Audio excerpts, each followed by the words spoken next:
अब उनकी नज़र गढ़वाल पर भी है कि गढ़वाल के दूर दराज गाड़ गदेरे पहाड़ सारे बाहर के लोग खरीद रहे हैं, गांव के गांव खरीद रहे हैं। हमने तिवारी जी से 2004 में 500 मीटर वर्ग मीटर का कानून बनवा दिया था, और वो ऐसा कानून था जैसा मैंने पहले ही बताया था आपको, कि उसमें नगरीय क्षेत्र से विस्तार नहीं हो सकता था।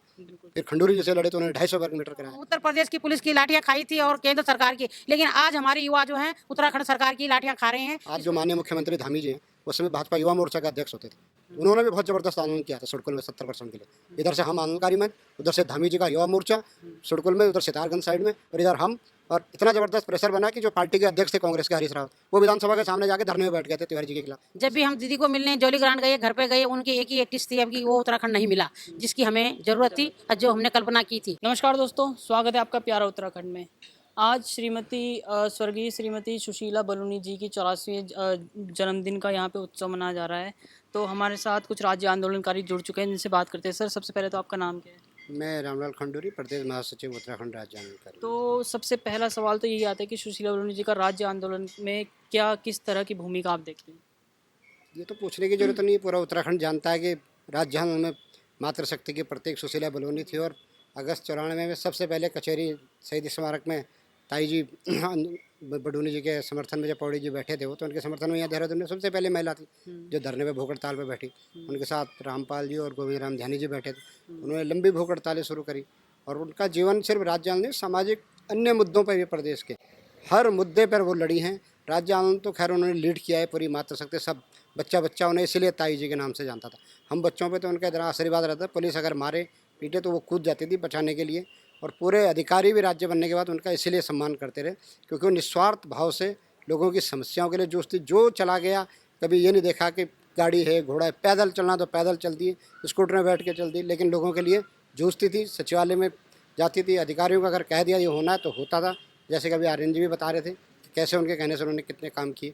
तो ये तो महान प्रतिमूर्ति थी, उनके तो सूरज को देवा दिखाने बात है। हम तो बच्चे हैं उनके सामने, और हम पे तो एक सारा हमारा छीन गया। अगर 4 दिन 1 हफ्ता उनसे ना मिलें तो तुरंत फ़ोन आ जाता था, कहाँ गया, क्यों नहीं आ रहा है, ताई को भूल गया। अब 1 साल तो नहीं पूछ रही। मायके से अगर सेब आ गए तो रखा हुआ था मेरे लिए कि प्रदीप आओ तुम्हारे लिए आ रखें। तो इतना वो हम बच्चों का ध्यान रखते थे, उनको तो हम जीवन भर भूल ही नहीं सकते, और ये राज्य भी नहीं भूल सकता, क्या ये देश भी नहीं भूल सकता। ऐसी महिलाएं समाज में बहुत कम होती हैं, उनको हम सत नमन करते हैं, अपनी भावपूर्ण श्रद्धांजलि देते हैं, और उनके विचार आज भी हमारे दिलों में जिंदा हैं, मरे नहीं। हम उनके विचारों से अपने को समर्थित करते हैं और उनके बताए मार्ग पर चलने की कोशिश करते हैं। अच्छा, सबसे बड़ा सवाल यहाँ पर अब ये आता है कि राज्य बने हुए 23 साल हो गए हैं। अब 9 नवंबर को 24वें साल में हम प्रवेश कर लेंगे। तो अब राज्य आंदोलनकारी किस मुद्दे पर उत्तराखंड में कार्य कर रहे हैं? देखिए, राज्य आंदोलनकारी तो जब से राज्य बना घर बैठे ही नहीं, आप देखते होंगे।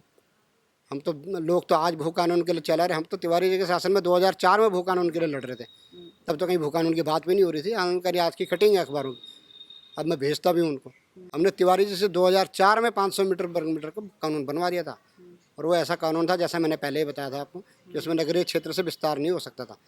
फिर खंडूरी जी से लड़े तो उन्होंने 250 वर्ग मीटर कराया। मूल निवास पे हम लड़े। स्थानीय को जो 70% था तिवारी जी से हमने करवाया था, 70%। इससे जो हरियाणा सरकार ने आज किया 75%, वो हमारी सरकार ने, हमने तिवारी जी से उस समय। और मैं ये बता दूँ आपको कि जब उस समय आज जो माननीय मुख्यमंत्री धामी जी हैं, उस समय भाजपा युवा मोर्चा के अध्यक्ष होते थे, उन्होंने भी बहुत ज़बरदस्त आंदोलन किया था सुड़कुल में 70% के लिए। इधर से हम आंदोलनकारी मंच, उधर से धामी जी का युवा मोर्चा सुड़कुल में, उधर सितारगंज साइड में, और इधर हम। और इतना ज़बरदस्त प्रेशर बना कि जो पार्टी के अध्यक्ष थे कांग्रेस के हरीश रावत, वो विधानसभा के सामने जाके धरने में बैठ गए थे तिवारी जी के खिलाफ कि 70% करो। तो तिवारी जी ने 70%, दुर्भाग्य है कि बाद वाले उसको लागू नहीं करा पाए या सख्ती से लागू नहीं करा पाए, और वो आज पालन नहीं होता है। इसलिए हमारे स्थानीय लोगों को रोजगार की दिक्कत होती है। तो मेरी सरकारों से मांग है, अब धामी जी खुद स्वयं सत्ता में, तो उनको, हरियाणा भी तो बीजेपी की सरकार है, हिमाचल में भी तो सरकारें रही बीजेपी की, महाराष्ट्र में 80% है, मध्य प्रदेश में 80% है, पंजाब में अगर आपने 10वीं तक पंजाबी में शिक्षा नहीं ग्रहण की तो आपको नौकरी नहीं मिल सकती है। तो सब लोगों ने अपने स्थानीय लोगों रोकने के लिए कुछ न कुछ नियम कायदे कानून बनाए हुए हैं। खंडूरी जी ने एक बार अपने सरकार में चलाया था कि जो समूह गाँव और गाँव में जो है लोकल भाषाओं का ज्ञान होना चाहिए, लोकल जरिए जानकारी होनी चाहिए, लेकिन लोगों ने उसे पहाड़ी गैर पहाड़ी उलझा के उन्हें बैकफुट पर ला दिया, उन्हें वापस देना पड़ा। लेकिन वो बहुत अच्छा फैसला था, लेकिन अब भी कर सकते हैं। वो 75% करें। हरियाणा की सरकार ने 75% करा, वहाँ की हाईकोर्ट ने स्टे लगाया, वो सुप्रीम कोर्ट चले गए, सुप्रीम कोर्ट ने कह दिया नहीं, सही है फैसला। स्टेट कर सकता है, अपना कानून बना सकता है, और हाई कोर्ट के फैसले को रद्द कर दिया। तो हमारे यहाँ क्यों हर फैसले पे हाई कोर्ट से स्टे क्यों आ जाता है? महिला आरक्षण हो, आंदोलनकारी आरक्षण हो, हर समय अरे भाई जब कोर्ट में जाकर तब जाकर तुम तो करो। विधानसभा को कानून बनाने का अधिकार है भाई, तुम विधानसभा से कानून तो पारित करो, क्यों परवर समिति के नाम पे लटका रहो? अब जो 31 तारीख को अब बैठक बुलाई है, तो हम यही तो कहने गए थे माननीय प्रेमचंद अग्रवाल जी से कि इसकी बैठक को 2 महीने पहले आपने विधानसभा में कहा था 15 दिन के अंदर पास कर देंगे, फिर 1 महीने बढ़ा दिया, फिर 2 महीने।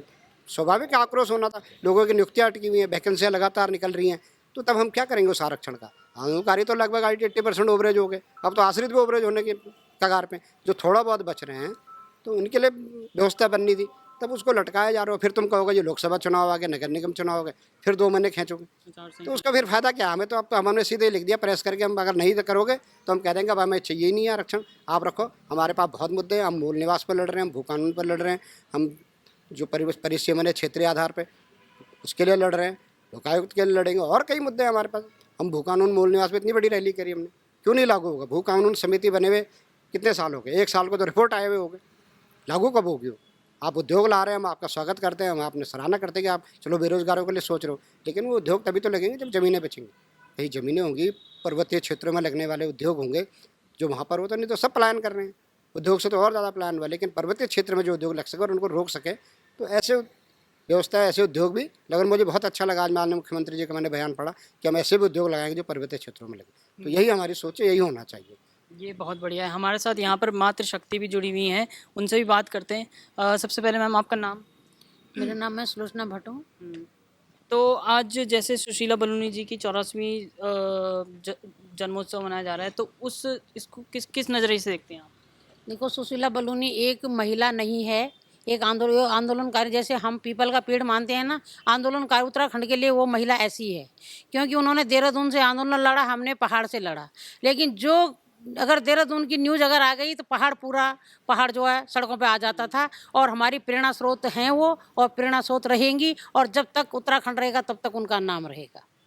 और उनकी जो सोच थी उस उत्तराखंड के लिए आज भी हम लोग उसी पे काम भी कर रहे हैं, हम मंच के द्वारा। और हम उत्तराखंड अपनी बोली भाषा, अपनी संस्कृति, वो भी हमारा एक सांस्कृतिक मंच भी है, उसकी भी मैं पदाधिकारी भी हूँ। और हम समस्त उत्तराखंड को जो है एक नई, जो दीदी की सोच थी, सुशीला बलूनी जी की सोच थी, उसको हम आगे, अभी भी हम पीछे नहीं रहेंगे, उसको निरंतर आगे बढ़ाते रहेंगे। कुछ ऐसी यादें हैं आपकी सुशीला बलूनी जी के साथ जिन्हें आप शेयर करना चाहती हैं? बहुत सारी यादें हैं।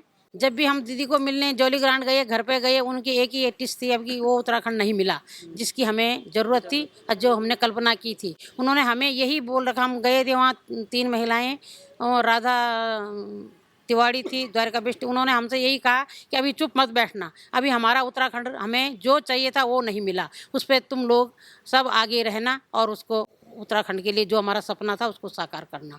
अरे भू कानून और मूल निवास के बारे में क्या कहेंगे?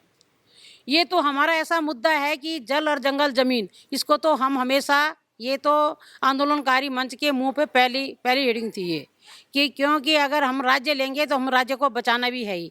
मूल निवास पर अब जो आज सरकार का रवैया है, हम आंदोलनकारी मंच के तहत बराबर लड़ाई लड़ रहे हैं, हमेशा सड़कों पर हैं, और तब भी सड़कों 94 में भी सड़कों पर थे और आज भी सड़कों पर है।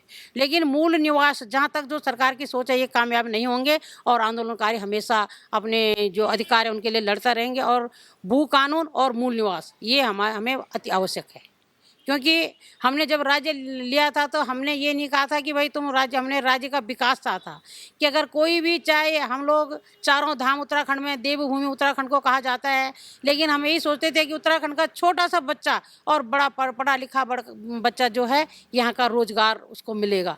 लेकिन दुर्भाग्य रहा हमारा, आज भी हमारा बेरोजगार बाहर बर्तन ही साफ कर रहे हैं, सड़कों पर धूल चाट रहे हैं, और तो कुछ अपने ही सरकार के जो कभी तो हमने उत्तर प्रदेश की पुलिस की लाठियां खाई थी और केंद्र सरकार की, लेकिन आज हमारे युवा जो हैं उत्तराखंड सरकार की लाठियां खा रहे हैं। इसको जो आंदोलनकारी मंच, समस्त आंदोलनकारी उत्तराखंड की जनता इसको स्वीकार नहीं करेगी, इसका कड़ा से कड़ा विरोध करेगी। लेकिन मूल निवास और वो कानून अति आवश्यक है, इसके लिए हम लड़ाई लड़ेंगे। अब उनकी नज़र गढ़वाल पर भी है कि गढ़वाल के दूर दराज गाड़ गदेरे पहाड़ सारे बाहर के लोग खरीद रहे हैं, गांव के गांव खरीद रहे हैं।